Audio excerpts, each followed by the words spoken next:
एक बार की बात है, दो गहरे दोस्त अजय और रोहित जंगल के रास्ते से गुजर रहे थे। दोनों ने हमेशा एक दूसरे का साथ दिया था, लेकिन उस दिन उनकी दोस्ती की असली परीक्षा होने वाली थी। अचानक झाड़ियों से एक भालू निकल आता है। दोनों डर के मारे कांपने लगते हैं। अजय घबराते हुए, रोहित ये भालू है, अब क्या करें? अजय जल्दी से पेड़ पर जाता है अपनी जान बचाने के लिए। रोहित वहीं खड़ा रहता है क्योंकि उसे पेड़ पर चलना नहीं आता था।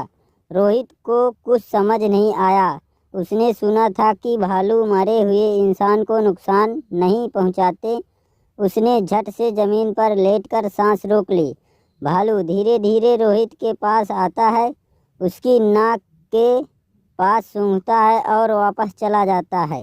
भालू के जाते ही अजय पेड़ से उतरता है। अजय हंसते हुए, यार भालू ने तुझे कुछ कहा तो नहीं?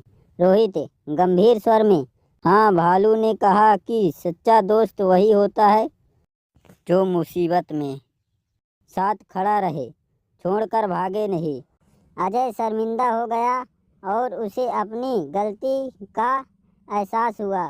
उसने रोहित से माफ़ी मांगी और वादा किया कि आगे से वह हमेशा सच्ची दोस्ती शुरू होती है। एक गांव जिसमें तीन दोस्त रहते थे। एक का नाम था अर्जुन, दूसरे का नाम था राहुल और तीसरे का नाम था वीर। एक बार की बात है, तीन पक्के दोस्त अर्जुन, राहुल और वीर घूमने के लिए जंगल में गए। तीनों को घूमना और नई चीजें तलाशना बहुत पसंद था। तीनों दोस्त जंगल में बातें करते हुए चल रहे थे। राहुल हंसते हुए, यार ये जंगल तो सच में काफी डरावना लग रहा है, कहीं शेर वेर ना निकल आए। वीर हंसते हुए, शेर? अरे मैं तो शेर को भी हरा दूंगा, डरता नहीं मैं किसी से। अर्जुन गंभीरता से, हमें मजाक नहीं करना चाहिए, जंगल में सतर्क रहना जरूरी है।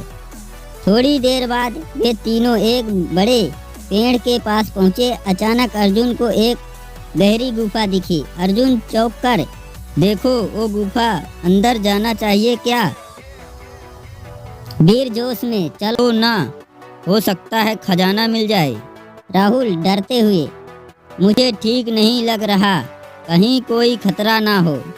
लेकिन वीर की जिद के आगे किसी की नहीं चली। तीनों अंदर गए। गुफा के अंदर एक पुराना संदूक रखा था। वीर उत्साहित होकर, यार ये तो सच में खजाना लग रहा है, खोलते हैं इसे।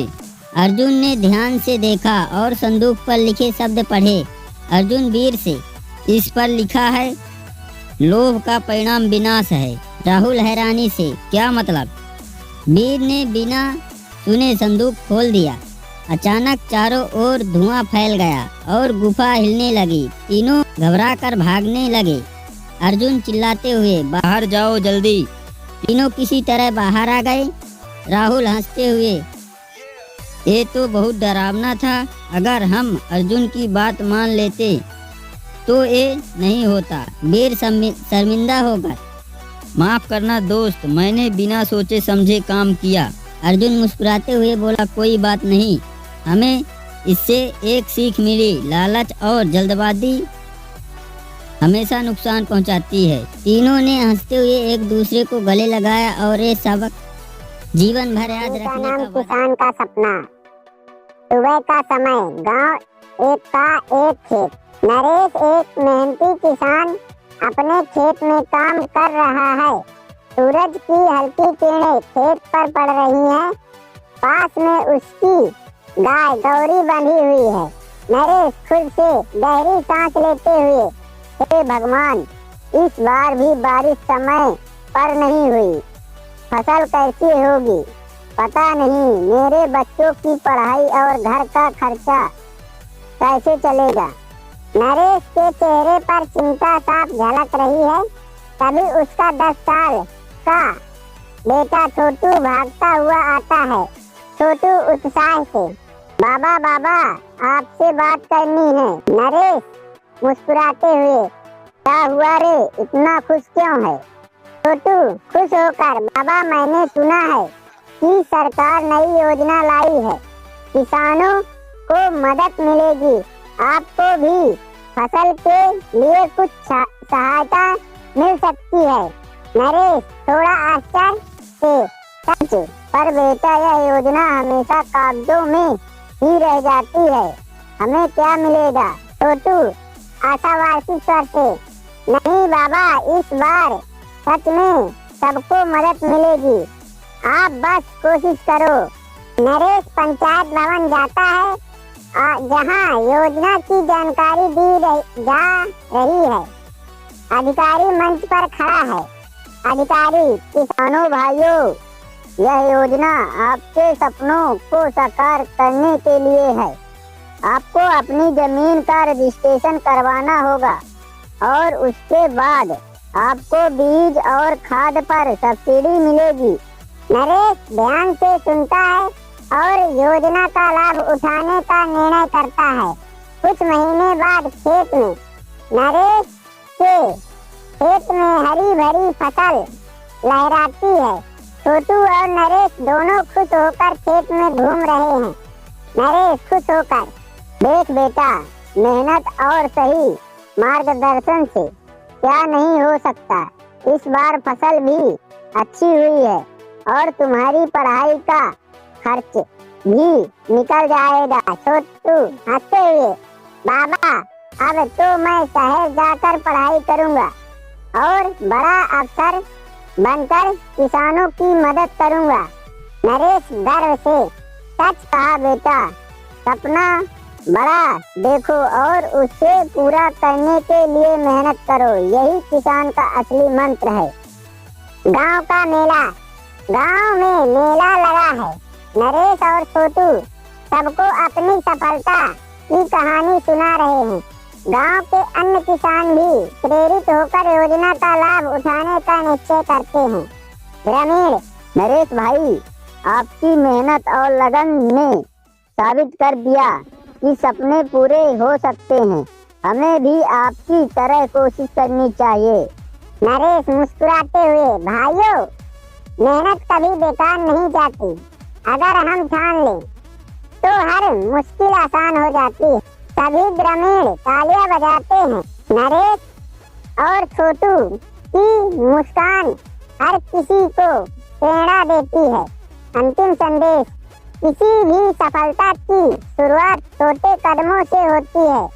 नरेश की कहानी हमें यह सिखाती है कि उम्मीद और मेहनत से कोई भी सपना साकार किया जा सकता है। और एक कप चाय। रसोई घर, सुबह का समय। सुमित्रा देवी 60 साल की एक सख्त लेकिन दिल की अच्छी महिला रसोई में खड़ी है। उनकी बहू नेहा 28 साल की मॉडर्न सोच वाली लेकिन सास का सम्मान करने वाली लड़की किचन में प्रवेश करती है। नेहा मुस्कुराते हुए, माँ जी, मैं आपके लिए चाय बना दूं? सुमित्रा देवी हाथ जोड़कर, अरे रहने दो बहू, तुम्हारी वो ग्रीन टी वाली दुनिया में हमारी अदरक वाली चाय कहाँ फिट होगी? नेहा हंसते हुए, अरे माँ जी, मैं आपकी पसंद की चाय ही बना रही हूँ।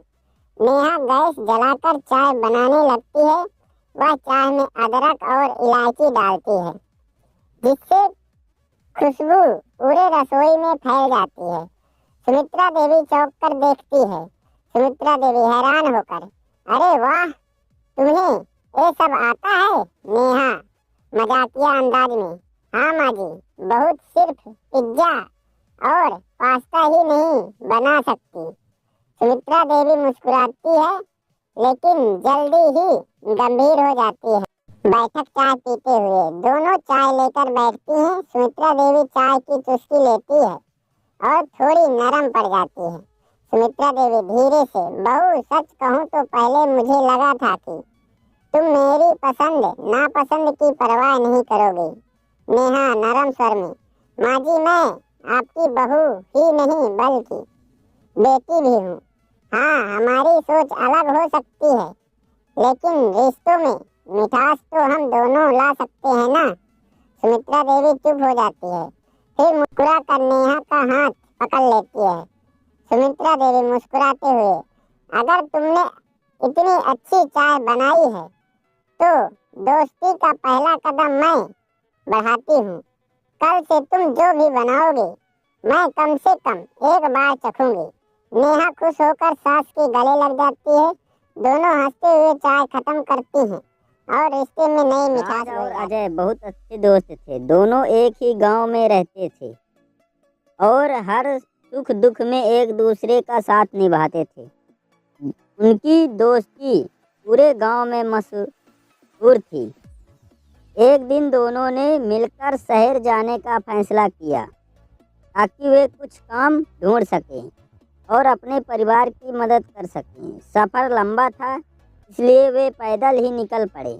रास्ते में चलते चलते दोनों में किसी बात को लेकर झगड़ा हो गया। गुस्से में आकर राज ने अजय को एक थप्पड़ मार दिया।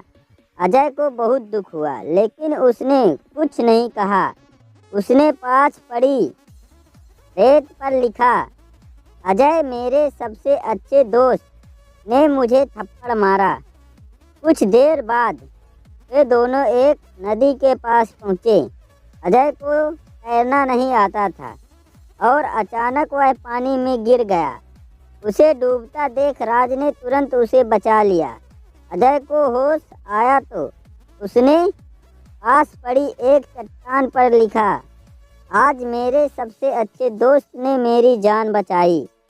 राज यह देखकर हैरान हुआ और उसने पूछा, जब मैंने तुम्हें थप्पड़ मारा तब तुमने उसे रेत पर लिखा और जब मैंने तुम्हारी जान बचाई तो तुमने उसे पत्थर पर लिखा, ऐसा क्यों?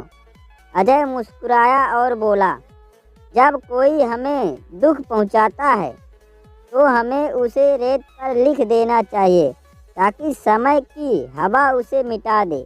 लेकिन जब कोई हमारे लिए कुछ अच्छा करता है तो उसे पत्थर पर लिखना चाहिए ताकि वह हमेशा याद रहे।